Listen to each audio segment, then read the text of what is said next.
예수님은 하나님의 말씀을 듣고 그 말씀을 그대로 사람들에게 선포하셨습니다.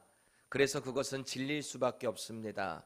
모든 사람들이 보편적으로 반드시 받아들일 수밖에 없는 법칙, 사실, 그것을 우리는 진리라고 하거든요. 창조주를 통해서 그 진리를 선포하셨으니 그것은 진짜일 수밖에 없습니다. 반면에 예수님을 대적하고 있는 유대인들이 있습니다. 이들이 하는 말은 하나같이 변질된 율법, 지식을 통해서 나온 자기들의 이야기입니다. 그래서 그것을 가리켜 오늘 예수님은 너희들은 거짓말하고 있다라고 합니다. 왜요? 하나님의 진리 가운데 떠나 있었기 때문입니다. 심지어 예수님은 어떤 발언을 하셨는가? 너희는 마귀의 자녀야. 너희는 마귀에게 속한 자들이야. 이런 충격적인 발언을 하셨습니다. 아니, 예수님도 너무하시지. 아니, 그렇게 하나님의 율법 지키겠다고 몸부림치고 있는 그 유대인들을 향해서 이게 무슨 망발입니까? 최소한 그들의 수고 정도는 격려해주고 알아주실 법도 하잖아요. 그런데요, 하나님의 아들이신 예수님은 변질된 진리를 선포하거나 믿는 것에 대해서는 가차 없으셨어요. 심지어는 당신의 사랑하는 제자 베드로가 주님 그 십자가에서 돌아가시면 안 됩니다. 주님이 뭐라 그러세요? 사탄아 내 뒤로 물러가라 합니다. 그게 우리 예수님이십니다. 그럼 예수님은 왜 하나님의 말씀 지키겠다고, 율법 지키겠다고 몸부림치는 그 유대인들에게 이런 충격적인 발언을 하셨을까요? 왜냐하면 지금 이들은 하나님이 보내신 아들 예수님을 믿지 않기 때문입니다. 그들의 지식, 잘못된 이 말씀의 율법들이 가득 마음에 차 있어요. 그래서 우리 지난 시간에 예수님이 뭐라 그러셨다 그랬어요? 너희 마음에 틈이 없구나. 나의 로고스가 들어갈 수 있는 틈이 없구나. 그래서 너희는 마귀의 자녀로 살아가고 있구나. 이런 발언을 하셨던 겁니다. 여러분 잘 생각해 보세요. 하나님의 아들을 믿지 않아요. 그 말인즉슨 하나님을 믿지 않는다는 말이 됩니다. 예수님을 믿지 않는다라고 하는 말은 자연스럽게 하나님을 대적하는 마귀에게 속했다라는 말이 됩니다. 이건 반박할 수 없는 논리적인 팩트인 겁니다. 그렇게 유대인들이 이 지난주 우리 묵상했던 아버지 논쟁에서 완전히 패했어요. 예수님과 상대를 했는데 상대가 될 수 없죠. 왜입니까? 예수님은 하나님의 아들이실 뿐만 아니라 완전하신 하나님이시기 때문에 논리적으로, 성경적으로, 신학적으로 대할 수가 없어요. 완패입니다. 근본이신 그 하나님의 본체께서 이들을 향해서 말씀을 하셨으니 당연히 상대가 안 되죠. 여러분, 성경에 나오는 지혜의 대명사 하면 누가 있죠? 지혜의 대명사. 어떤 인물? 솔로몬. 홍 권사님 너무 잘하셨어요. 어떻게 그렇게 잘 알고 계세요? 솔로몬입니다. 솔로몬. 그 솔로몬이 자신이 받은 그 지혜를 가지고 어떤 고백을 하는가 보세요. 잠언 1장 7절입니다. 함께 읽겠습니다. 시작. 여호와를 경외하는 것이 지식의 근본이오늘 미련한 자는 지혜와 흥례를 멸시하느니라. 아멘. 그리고 또 이런 말을 해요. 잠언 9장 10절입니다. 여호와를 경외하는 것이 지혜의 근본이요 거룩한 자를 아는 것이 명철이니라. 아멘. 그럽니다. 아니, 아까는 여호와를 경외하는 것이 지식의 근본이라고 하더니 이제는 9장에 가서는 지혜의 근본이라고 합니다.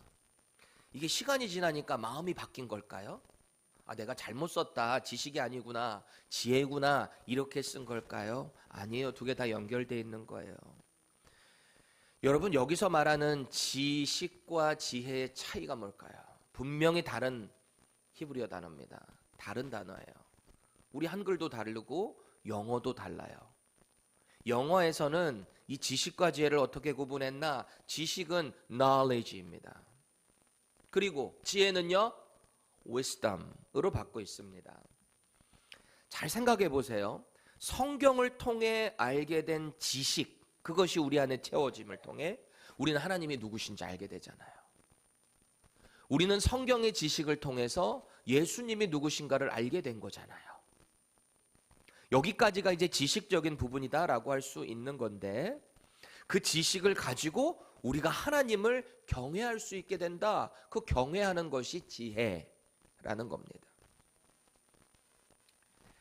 정리해 보면 지식은 뭔가를 아는 것이라면, 지혜는 그 아는 것을 가지고 삶에 적용하는 능력이라고 말할 수 있겠습니다.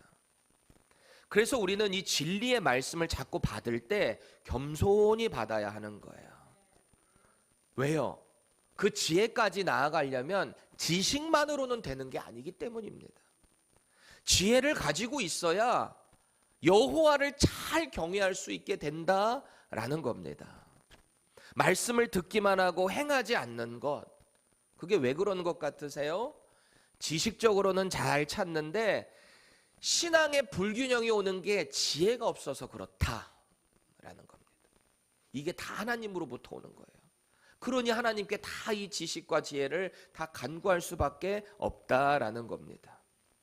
오늘 그렇게 불균형한 상태의 지식을 가지고 있고 지혜가 없는 사람들이 누군가? 오늘 예수님을 대적하는 유대인들이라는 거예요. 율법과 전통의 지식은 꽉 차 있는지 모릅니다. 그런데 정작 선지자들을 통해서 그 지식도 선포됐거든요. 장차 예수님이 누구로 오실 것인가? 메시아가 어떤 방식으로 오실 것인가? 그분이 우리에게 어떤 일을 행할 것인가? 그 지식이 분명히 선포됐지만 그것은 자기들의 생각으로 받지 않았다라는 거예요. 그러니 지혜를 갖지 못했다는 거죠. 이 사람들 말씀이 부족해서 몰랐던 걸까요? 예수님을 못 알아보는 걸까요? 전혀 아닙니다. 진리의 말씀이 지식을 통해서 전달되는 과정이 있는데 여기에 자기들의 생각과 편견과 고집과 욕망이 들어가다 보니까 잘못된 종교적 열심이 생긴 거예요. 그것이 지식을 변질시켰다. 그렇게 변질된 지식이 쌓이고 쌓이니 진리 되시는 예수님을 딱 눈앞에서 마주하고 있으면서도 그분을 받아들일 수 있는 지혜가 없었다라는 겁니다. 여러분, 오늘 설교 제목이 뭐예요? 한번 띄워줘 보세요. 같이 읽습니다. 시작. 예수를 거부한 지식, 예수를 드러내는 지혜. 여러분 스스로 질문해 보세요. 나에게는 이런 지혜가 있나? 이런 지식들이 잘 쌓이고 있나? 유대인들이 나름대로는 하나님을 아는 지식이 있다라고 했습니다. 그런데 그 지식은 하나님의 아들을 알아보는 데까지 임하는 지혜까지 미치지는 못했다라는 거죠. 만약에 이들이 성경적인 지식을 가지고 예수님을 영접했다면 어떨까요? 예수님을 드러내는 지혜를 이 사람들이 발취할 수밖에 없는 거예요. 그거를 액셉트하고 그거를 테이크해서 그 지혜를 선포할 수밖에 없었다라는 거죠. 여러분, 우리 자신에게도 이 말씀을 잘 적용해야 합니다. 오늘 저와 여러분들에게 동일하게 도전되는 말씀이에요. 성령을 통해서, 하나님의 말씀을 통해서 우리의 죄를 지적하실 겁니다. 여러분이 말씀을 읽을 때 혹은 기도를 할 때, 믿음의 사람들과 믿음의 공동체에서 함께 생활을 할 때 성령께서 여러분들에게 깨우쳐 주실 때가 있어요. 변질된 지식을 바로 잡아 주실 때도 있어요. 그때 우리가 어떻게 반응하고 있는가를 마음속으로 잘 준비를 하시고 점검하셔야 돼요. 만약에 그런 기회가 우리에게 오잖아요. 이게 말씀을 통해서 바로 성령을 통해서 깨닫게 해주시잖아요. 그럼 거기서 겸손하게 그냥 아멘 하고 돌이키시면 되는 거예요. 오늘 저와 여러분들에게 이런 지혜와 용기가 있기를 축원합니다. 진리를 거부하고 대적하는 유대인들을 향해서 예수님 뭐라 그러셨다고요? 너희는 마귀의 자녀야. 너희는 마귀에게 속했어 라고 하셨습니다. 그러니까 이 사람들이 이제 폭발하는 거예요. 그동안에는 조금씩 이렇게 간접적으로 공격을 했다면 이제는 쫙 폭발하고 나니까 이제 이성이고 뭐고 없습니다. 지금 이 사람들이 하는 말 좀 보세요. 오늘 본문이 그렇게 시작해요. 48절입니다. 유대인들이 대답하여 이르되 우리가 너를 이렇게 가는 거예요. 너를 사마리아 사람이라 또는 귀신이 들렸다 하는 말이 옳지 아니하냐 이렇게 갑니다. 당신 사마리아 출신이네 하는 꼴을 보니까 당신은 유대인이 아니야. 당신 가만히 보니까 귀신 들렸네. 누가 누구를 향해서요? 유대인이 예수님을 향해서, 하나님의 아들을 향해서 그러고 있습니다. 두 가지로 모욕하는 거죠. 하나는 뭐다? 당신 사마리아 사람이다. 두 번째는 뭐다? 귀신 들렸다. 조롱하는 거예요. 모욕하고 있는 거예요. 여러분 누구와 싸워보셨나요? 싸워보셨어요? 주먹 다짐한 거 말고 말로 막 논쟁해 보셨어요? 우리 레이첼 자매 왜 웃어요? 둘이 주먹 다짐한 건 아니죠? 둘이 브라이언 형제하고 둘이. 여러분 이렇게 말로 싸우다 보면은 처음의 시작은 둘 다 각자의 논리를 가지고 싸웁니다. 나는 입장이 이런데 너는 이게 잘못됐어. 그럼 상대는 아니야 네가 잘못됐어. 나는 원래 이거야. 각자의 논리가 있단 말이에요. 그런데 이게 계속 지속이 되고 점점 논리가 하나가 안 되고 싸우다 보면은 어떤 전략으로 바꿔요? 여러분 잘하는 거 있잖아요. 상대 약점 공격하기 시작하죠. 약점. 인신 공격을 하기 시작합니다. 어떻게 하면 이 사람이 상처를 받아서 나에게 확 달려들게 할까? 그럼 나는 어떻게 또 달려들까? 우리 인간의 죄성이라는 게 그래요. 저도 똑같이 그렇게 할지도 모르겠어요. 지금은 그나마 많이 이렇게 그나마 목사 돼서 이 정도인 거지 저 옛날 장난 아니었어요. 예수님 만나니까 이렇게 된 거예요. 여러분 그렇게 인신공격할 때 보통 어떤 공격들을 하는가 제가 가만히 보니까 여기까지 가는 거예요. 자기 논리가 안 맞으니까 이거 배우지도 못한 사람이 갑자기 여기로 이끌어 나와요. 학벌. 이 집에 돈도 없는 사람이 어디 나한테 말을 섞어? 이거 어디 세상 경험도 못 해본 사람이 막 이러면서 나는 있는데 너는 없는 거를 자꾸 이렇게 인신공격을 유치하게 끌어갑니다. 심지어는 못생겨가지고 이 진짜 웃기잖아요. 이건 아니잖아요. 그렇게 하나님 만들어 주셨는데 여러분 자부심을 가지세요. 여러분은 하나님께서 귀하게 만들어 주신 하나님의 걸작품이세요. 때로는 하나님이 이게 약간 좀 휴머러스한 부분도 있기는 해요. 여러분 개구락지 이상하게 생긴 개구리들 있잖아요. 다 하나님의 창조 작품들이에요. 그거 가지고 뭐라고 하지 마세요. 자, 만약에 그렇게 인신공격까지 가다가 한 사람이 졌어. 에이 됐어. 아유 그래 미안해. 만약에 화해를 했다 쳐요. 그리고 시간이 한참 지나고 나면 뭐라 그러는 거예요? 우리 근데 왜 싸웠지? 왜? 자존심 싸움으로 계속 가다 보니까 원래 논리가 뭔지 몰라요. 사실 그 논리가 크게 대단한 거 아니에요. 여러분 싸움할 때 누가 혹시 세계 평화를 위해 싸우는 분 있어요? 누구랑 싸울 때? 세계 평화를 위해. 손 들어보세요. 난 세계 평화를 위해서 상대랑 자꾸 싸운다. 그런 분은 국회로 가셔야죠. 여기 계시지 마시고. 사실 별것도 아닌 것 같고 우리는 싸울 때가 많다. 지금 유대인들이 예수님을 공격하는 방식이 꼭 그래요.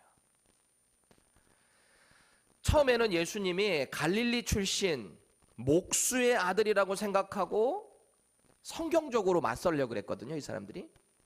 예수님이 갈릴리 나사렛에서 자라셨으니까 이 사람은 메시아일 수가 없어. 조금만 확인해 보면 예수님은 원래 유대 베들레헴에서 태어나신 분이신데 그래서 메시아라는 조건이 딱 맞는 분인데 자기들의 잘못된 지식. 예수님은 갈릴리 출신일 거야. 그래서 메시아가 아니야. 목수의 아들이잖아. 왕으로 오실 분이 무슨 목수의 아들이야. 잘못된 지식이잖아요. 그런데 하나님의 말씀의 현현, 이 땅에 오신 로고스라 그랬죠. 그 예수님을 당할 수가 없죠. 하나님의 말씀으로 오셨으니. 자기들이 아무리 자기 지식으로 논리적으로 맞선다 한들 그 예수님을 당해낼 수가 있습니까? 그래서 지난 시간에 배웠던 자기들이 아브라함 혈통이다. 우리는 믿음의 조상 아브라함의 자손들이다. 혈통 가지고 공격을 했습니다. 아니 뭐 예수님은 아니에요. 자기들만 그래요. 이러다가 안 되니까 우리는 하나님의 자녀다. 우리는 하나님의 아들들이다. 당신만 그러냐? 우리도 그렇다. 이렇게 갔단 말이죠. 근데 그것도 또 안 돼. 예수님이 너희들은 마귀의 자녀야. 이 충격적인 발언을 하고 나니까요. 이제 뚜껑이 열린 거잖아요. 한다는 말이 그렇게 유대인들이 경멸하는, 이방인보다도 더 못하게 취급하는 혼혈족으로 보는 거거든요. 당신은 하는 꼴을 보니 사마리아 사람이네. 유대인일 수가 없어. 아니 되도 않는 이런 억지를 부리고 있다라는 겁니다. 여러분, 우리가 잘 알고 있다시피 북이스라엘이라는 나라의 수도가 어디였다고요? 사마리아입니다. 근데 이 사마리아, 북이스라엘이라는 나라가 예수님 오시기 721년 전에 아수르라는 나라에 의해서 완전히 초토화됩니다. 이 북이스라엘이라는 나라는 완전 흔적도 없이 사라져요. 역사 가운데. 남유다는 그래도 바벨론 포로로 끌려갔다 돌아와서 남유다가 그래도 생존이라도 했지, 북이스라엘은 아예 사라져버린다니까요. 그때 마지막 이 수도 사마리아에 남아있던 그 이스라엘 사람들을 아수르가 사내립에게 쳐들어와 가지고요, 자기네들 지역에 있는 아수르 출신의 정복된 그 이방 민족들을 여기다가 싹 강제 이주를 시켜버립니다. 그리고 거기에 남아있는 사람들은 비천한 사람들, 더 이상 정치적으로 대들 수 없는 사람들, 또 땅을 경작은 해야 되니까 완전 싹 사라져버리면 거기는 짐승들이 와가지고 다 땅을 없애버리거든요. 그러니 거기에 사람들을 살게 해야 되잖아요. 사마리아 사람들과 동시에 이주된 이방 민족들을 섞어 놓다 보니까 거기서 결혼을 하게 되고 자녀를 낳으며 혼혈족들이 나오기 시작했다. 그래서 남유다 백성 사람들이 그 사람들을 이방인보다도 더 못하게 취급을 했다라는 거예요. 아주 원수지간처럼 지냈다는 거예요. 우리가 잘 알고 있는 요한복음 4장 우리 이미 묵상했었잖아요.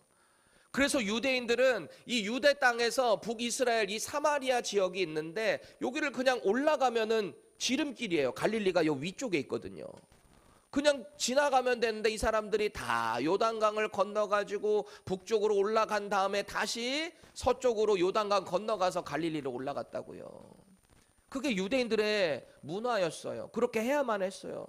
서로 원수예요. 사마리아 사람들도 돌 던지고 서로 막 그렇게 원수지간이란 말이에요. 근데 예수님이 굳이 제자들과 함께 내가 이 사마리아를 뚫고 올라가야 되겠다.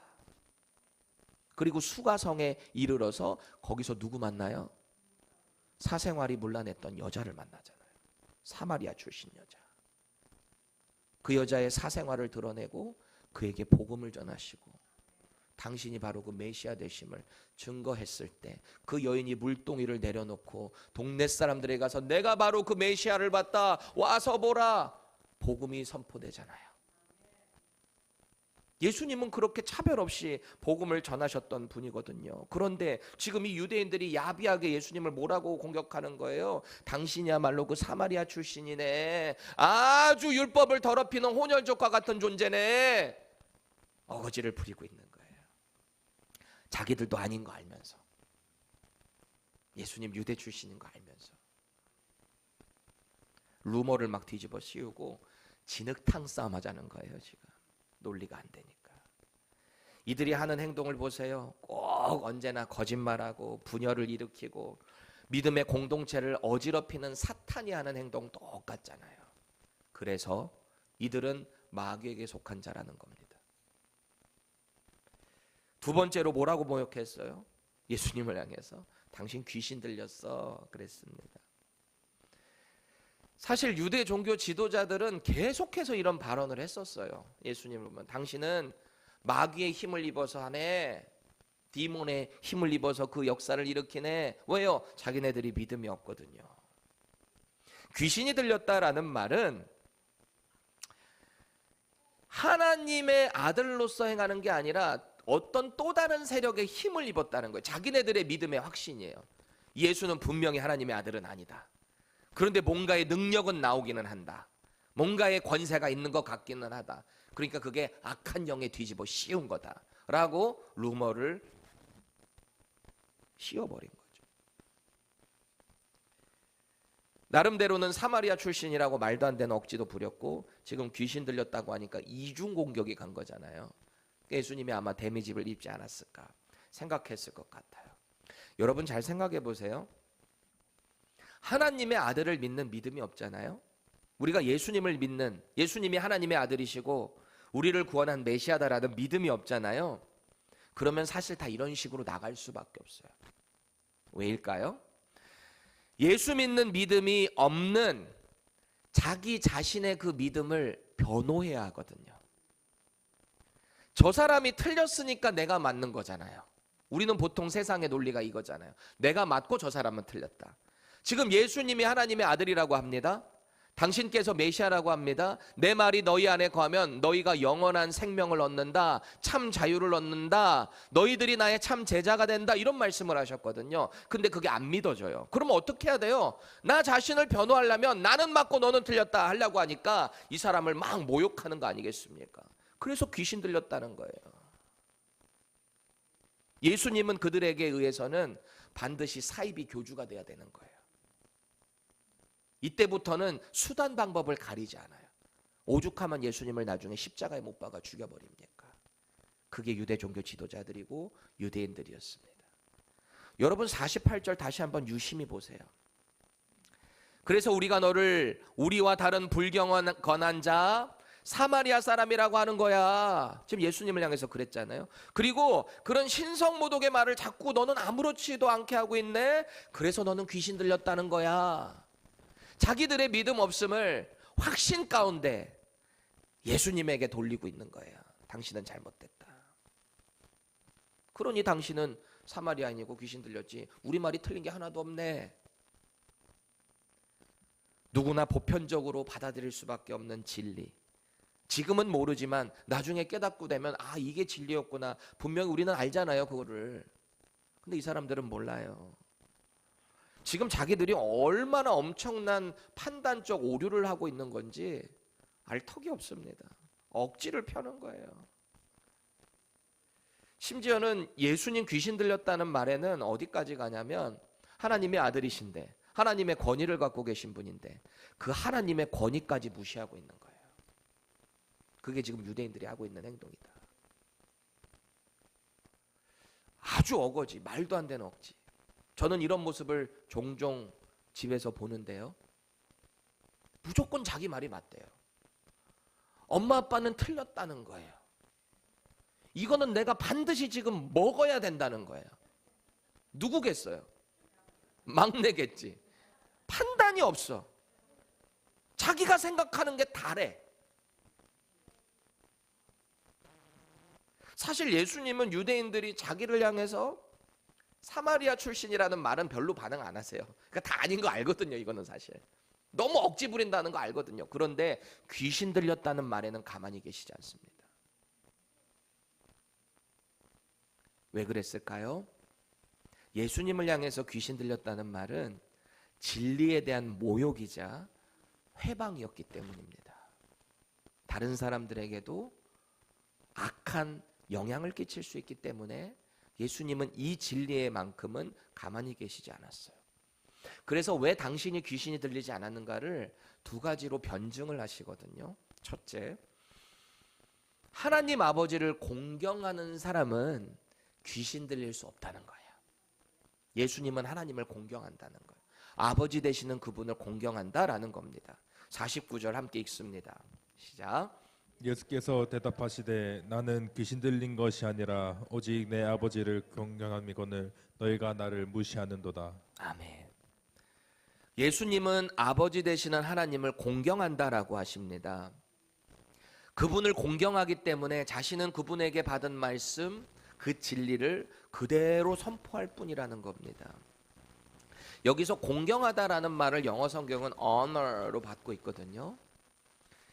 이건 우리가 뭐 어디 처음 갔을 때 I'm honored to be here 이렇게 I'm honored 그냥 우리 사실 이거 인사치레잖아요. 솔직히 여러분 정말 영광스러워요. 막 어떤 자리에 갈 때 보통 우리의 관용적인 인사치레로 honor라는 말을 쓰기는 하는데요. 여기는 그런 honor 정도가 아닙니다. 분명한 가치를 두고 원어적으로 보면 내가 이 honor하는 영광을 위해 분명한 가치로 그분을 경외하고 공경한다, 높여드린다라는 뜻이 여기에 말하는 honor입니다. 반면 유대인들은 어때요? 그 하나님을 공경하는 예수님을 지금 무시하고 있답니다. 예수님이 그래요. 너희들은 지금 나를 무시하고 있다. 여기서 무시하다라고 번역된 헬라어 단어 좀 보세요. 아티마조라고 하는 단어인데요. 망신시키다, 모욕하다, 불명예스럽게 대하다라는 뜻이에요. 지금 이들이 하나님의 아들을 아주 모욕하고 불명예스럽게 만들고 있다라는 겁니다. 여러분이 오늘 본문에 나오는 이 아티마조, 무시하다라고 하는 단어가 다른 성경에서는 어떻게 쓰였는가 용례를 한번 찾아봤는데요. 그 중에 대표적으로 우리가 너무 잘 알고 있는 그 예화가 나와요. 마가복음 12장에 나오는데요. 예수님이 자신을 자꾸 대적하는 종교 지도자들을 향해서, 유대인들을 향해서 이런 예화를 비유를 하십니다. 그 유명한 악한 농부들의 포도원 비유입니다. 여러분 잘 아시죠? 어느 날 한 사람이 포도원을 잘 일구고 망대도 세우고 타국에 오래 나가 있어야 되니까 여기에 세를 준 거예요. 렌트를 줬다라는 겁니다. 렌트가 뭐예요? 자기들 거 아니잖아요. 성실하게 돈 내면서 이거 쓰는 거잖아요. 자기네들의 수입도 필요도 충족하고 말이죠. 그래서 타국에 간 주인이 어느 정도 시간이 지나니까 이 포도원에서 그 수확에 대한 어느 정도의 피를 받기 위해 종을 보냅니다. 근데 이 사람들이 어떻게 해요? 농부들이 그 종을 심히 때립니다. 그리고 돌려보냈어요. 빈손으로 돌려보냈단 말이에요. 주인이 좀 의아하게 생각합니다. 이게 무슨 일이지? 내가 보낸 종이 조금 문제가 있었나? 두 번째 또 다른 종을 보냅니다. 그랬더니 이번엔 어떻게 해요? 머리를 상하게 하고 상처를 내고 어떻게 했다 그래요? 능욕했다라고 합니다. 능욕했다. 이 능욕하다가 바로 아티마조입니다. 지금 이 유대인들이 예수님을 그렇게 능욕하고 있는 거예요. 주인이 그렇게 또 맞고 돌아온 종을 보고 이거 아니구나. 그래서 또 다른 종들을 계속 보내는데 돌아올 때마다 심히 맞고 어떤 종들은 죽었어요. 돌아오지도 않아요. 그러니까 종이 생각합니다. 내가 종들을 보내서 그런가 보구나. 이제는 나의 하나뿐이 없는 아들을 보내야 되겠구나. 이 사람들이 어떻게 한다 그래요? 아들을 보자마자 주인의 상속자네, 저를 죽여버리고 우리가 이거 땅 가져버리자. 아들을 죽입니다. 그러한 사실을 이 주인이 어떻게 했다고요? 군대를 보내서 싹 정리를 해버려요. 그런 다음에 다른 농부들에게 이 땅을 줬다. 예수님 이 말씀 왜 하셨을까요? 지금 유대인들이 예수님을 그렇게 능욕하고 대하고, 여러분 죽이는 것의 끝판왕이 이 능욕의 끝이 죽이는 거잖아요. 그렇게 예수님을 대하는 거 아니겠습니까? 아주 도둑이고 강도인 거죠. 예수님이 그 유대인들을 향해서, 종교 지도자들을 향해서 성전을 정화하시는 사건 때도 환전하는 그 상 다 더럽고 막 동물 채찍으로 다 쫓고 뭐라 그래요? 너희들이 내 아버지의 집을 강도의 굴혈로 만들었구나. 소굴로 만들었구나. 너희들은 강도다. 주님의 말씀은 언제나 일관적이에요.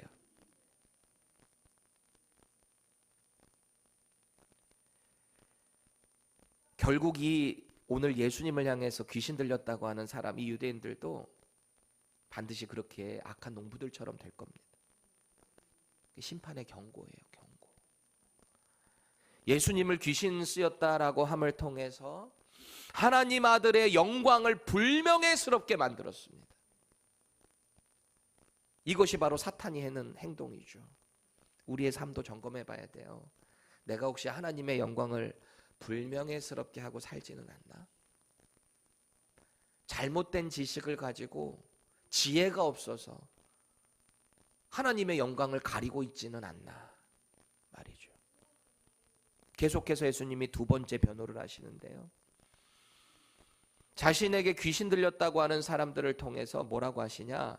예수님은 한 번도 자기 영광을 구한 적이 없대요.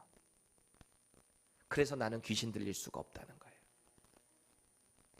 50절에서 51절은 우리가 좀 더 이해하기 쉽게 세 번역으로 읽어보겠습니다. 시작.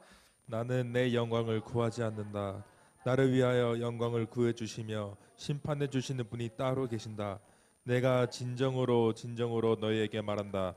나의 말을 지키는 사람은 영원히 죽음을 겪지 않을 것이다. 아멘. 진리에 대해서 무지한 자들을 가르치실 때 예수님 꼭 하는 행동이 있죠. 뭐예요? 답답하실 때 이런 표현 하잖아요. 내가 진실로 너에게 말한다. 이게 진짜인데 못 알아들으니까 2번 반복하는 거예요. 아마 예수님의 속마음은 진실로 제발 진실로 아마 이랬을 것 같아요. 답답하시니까. 너희가 믿는 그 지식 아니야. 그거 잘못됐어. 내 말을 들어야 돼. 지금 이게 주님의 마음이라는 거예요. 한탄이라는 거예요. 내 말을 지켜야 너희들 영원한 심판의 죽음을 면할 수 있어. 너희들 자꾸 나한테 귀신 들렸다고 하는데 나를 그렇게 무시하는 건 나를 보내신 아버지를 무시하는 거야. 그럼 결국 영원한 죽음으로 갈 수밖에 없어. 돌이켜야 돼. 이게 주님의 마음이에요. 지금 진리 앞에서 자존심 싸움하고 있는 거거든요. 유대인들이. 자기네들의 종교적인 전통 무시한다고. 그런 상황에서 지금 이 말씀을 또 들었거든요. 영원한 형벌, 죽음으로 갈 수밖에 없어. 이런 뉘앙스를 딱 듣자마자 이 사람들이 또 폭발하는 거예요. 이제 진짜 끝장 가는 거예요. 영원한 죽음, 생명 얘기 듣자마자 돌을 들었던 것 같아요. 돌. 이제는 끝으로 가는 거죠. 원래 여러분 자존심 싸움하다 보면은 자기 생각한 대로 안 가면 막 이제 극단적으로 가잖아요.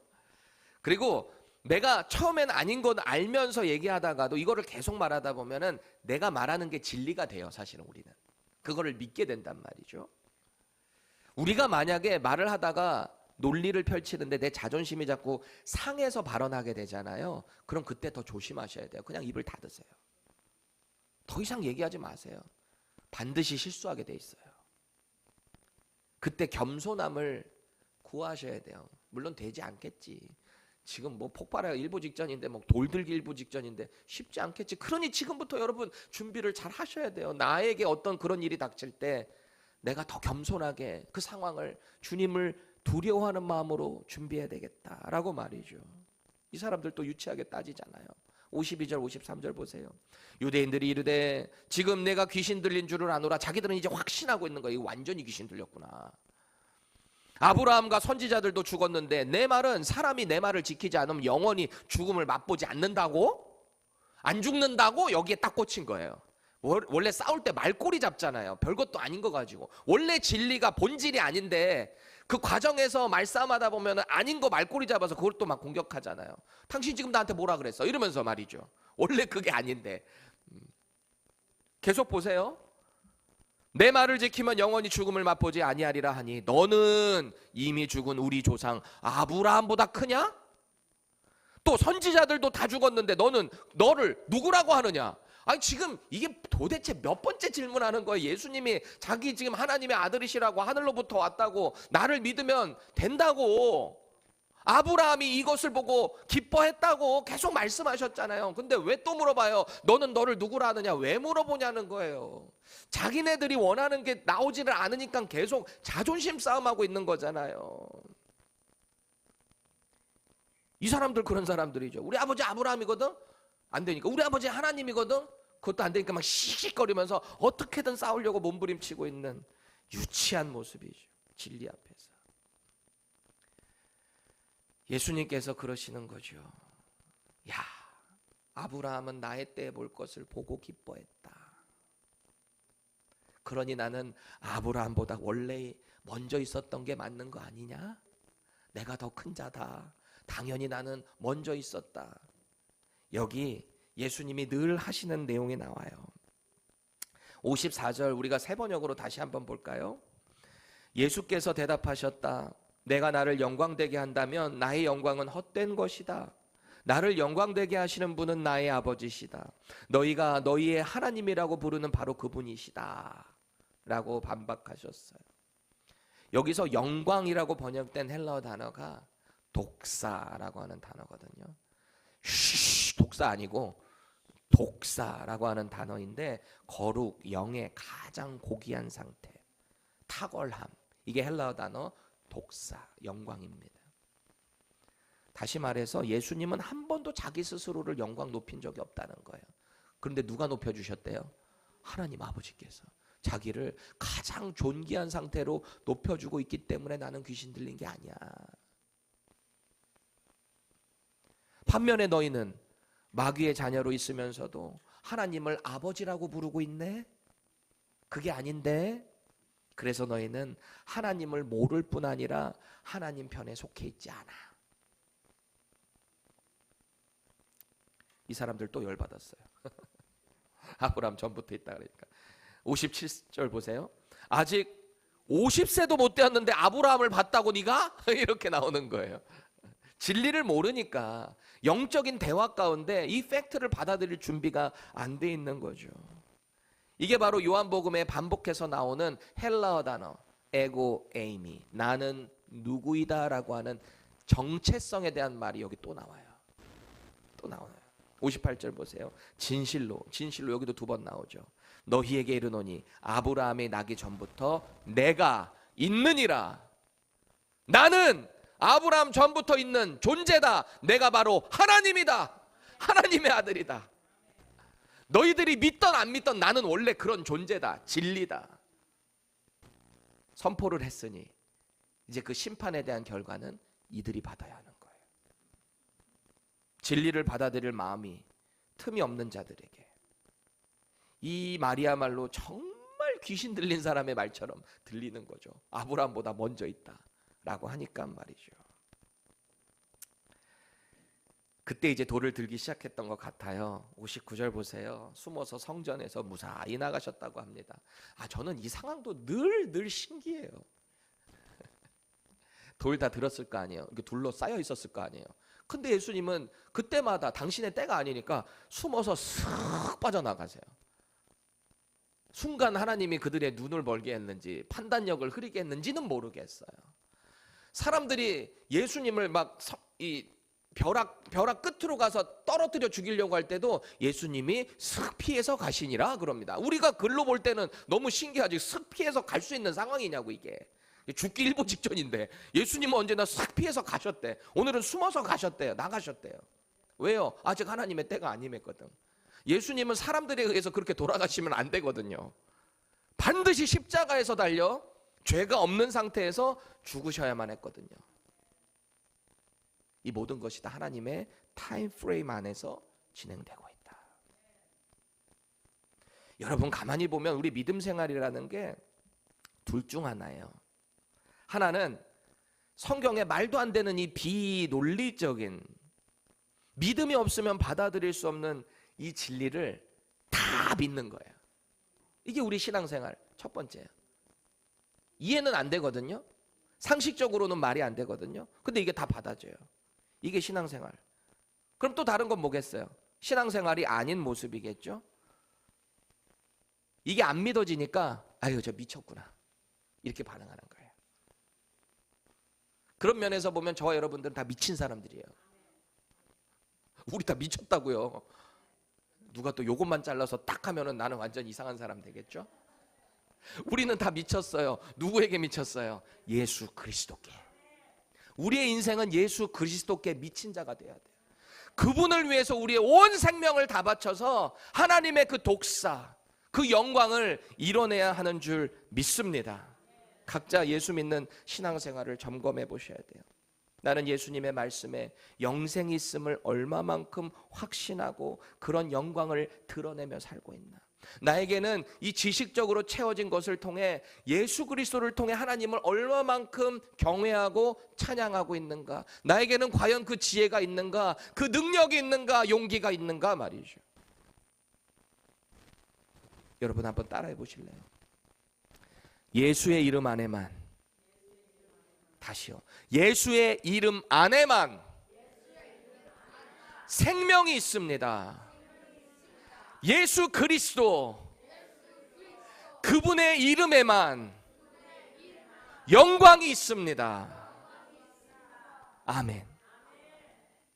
신앙생활은 지식으로 하는 게 아니에요. 지혜로 하셔야 돼요. 말씀의 실력을 키우시고 그 말씀을 통해 하나님을 잘 예배하세요. 그 삶을 살아내세요. 그래서 우리에게 이 예수를 드러내는 지혜가 넘칠 수 있기를 바랍니다. 우리가 아까 고백했던 것처럼 예수의 이름에만 생명이 있습니다. 예수 안에만, 그분에게만 영광이 있습니다. 나는 앞으로 그 영광을 위해서 살아가겠습니다. 이런 고백이 저와 여러분들의 것이 되기를 축원합니다. 기도합시다.